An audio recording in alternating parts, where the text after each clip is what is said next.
حافظ صاحب، یوسف رضا گیلانی صاحب سے 2010 میں آپ لوگ ناراض ہو گئے تھے.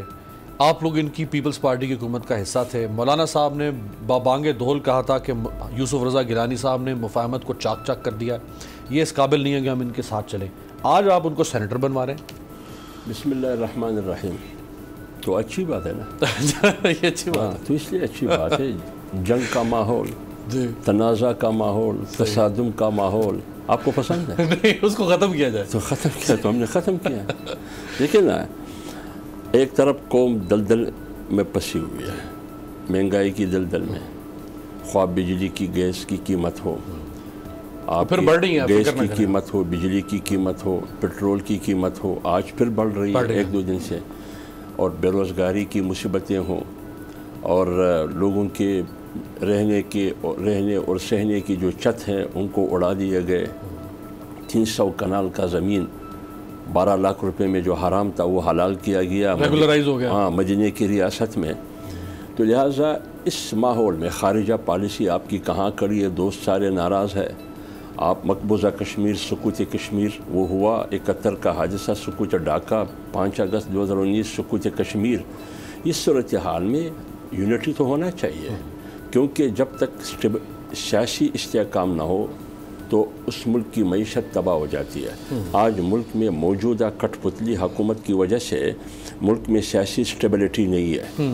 پولیٹیکل طور پر ملک غیر مستحکم ہے، جمہوری طور پر غیر مستحکم ہے، ان گورننس ہے.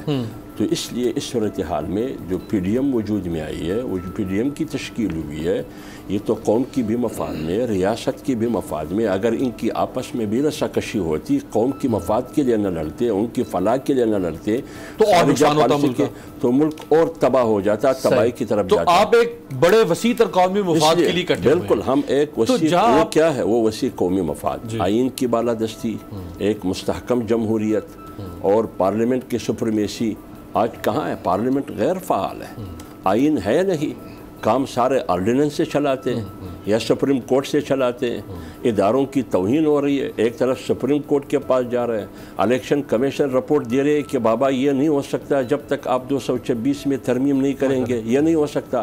ادھر سے آپ پارلیمنٹ میں آئینی ترمیم لے کے آ رہے ہیں، مذاق اڑا رہے ہیں پارلیمنٹ کی. ادھر سے راتوں رات آرڈیننس جاری کرتے ہیں. ایک آرڈیننس سے تم نے بیک وقت آئین کی بھی توہین اور تضحیق کی، پارلیمنٹ کی بھی تضحیق کی، الیکشن کمیشن کی بھی تضحیق کی، سپریم کورٹ، تمام اداروں کی تضحیق کی. اس لیے اس صورتحال میں ہونا یہی چاہیے کہ تمام 10 جماعتوں نے اور رضا گیلانی کو متفقہ امیدوار، تاکہ جنگ کا ماحول نہ بنے. بالکل، یعنی جنگ کا ماحول ختم کرنے کے لیے آپ لوگ یوسف رضا گیلانی صاحب کے ساتھ بیٹھ سکتے ہیں، جن کے ساتھ آپ کی لڑائی تھی 2010 میں. تو جنگ کا ماحول ختم کرنے کے لیے عمران خان کے ساتھ آپ نہیں بیٹھ سکتے. آپ کہتے ہیں عمران خان کو نکالیں گے تو جنگ ختم ہوگی. یہ تو کوئی بات سنیں نا، بات سنیں. میں نے آپ کو آئین کی بالادستی کی بھی بات کی، جمہوریت کی استحکام کی بھی بات کی، پارلیمنٹ کی سپریمیسی کی بھی بات کی نا. بنیادی چیز یہی ہے. جنگ اس وقت چھڑتی ہے، 3 چیزوں سے جنگ چھڑتی ہے. امن و امان 3 چیزوں سے خراب ہو جاتی ہے. انسٹیبلٹی، عدم استحکام 3 چیزوں کی وجہ سے آتی ہے. جب آپ معاہدات کی پاسداری نہیں کرتے، جب ایک دوسرے کی امور میں مداخلت کرتے ہیں، ٹانگ اڑائی کرتے ہیں، اور انصاف نہ ہو. آج ملک میں یہ تینوں چیز ناپید ہے. اس حکومت کی موجودگی میں انصاف نہیں ہے، دھجیاں اڑا دی گئی. اس ملک میں لاقانونیت بھی ہے. اس ملک میں معاشی استحکام بھی نہیں ہے، معاہدات کی پاسداری بھی نہیں ہے. اصل میثاق پاکستان آپ کی 73 کا آئین ہے. آئین کہاں ہے؟ آئین پر عمل نہیں ہو رہا. تو جب معاہدات کی پاسداری نہ ہو، انصاف کے تقاضے پورے نہ ہو، تو پھر آپ مجھے بتائیں یہ اس حکومت کی وجہ سے. اس لہٰذا ہم چاہتے ہیں کہ یہ تمام چیزیں بحال ہو. اس کی بحالی منحصر ہے حکومت کے خاتمے تک. اس سے جنگ نہیں ہوگی، اس سے بھی جنگ ہوگی. دیکھیے، آج آپ نے ایک نئی بات کی.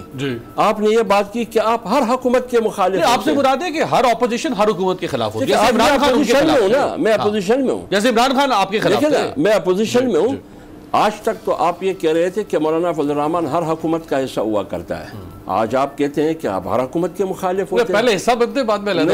یہ دیکھیں، یہ بات صحیح نہیں. یہ کہ ہمارا معاہدہ، ہمارا اس کے ساتھ اکٹ، وہ کچھ اصولوں کی بنیاد پر ہوتا ہے. اور یہ حکومت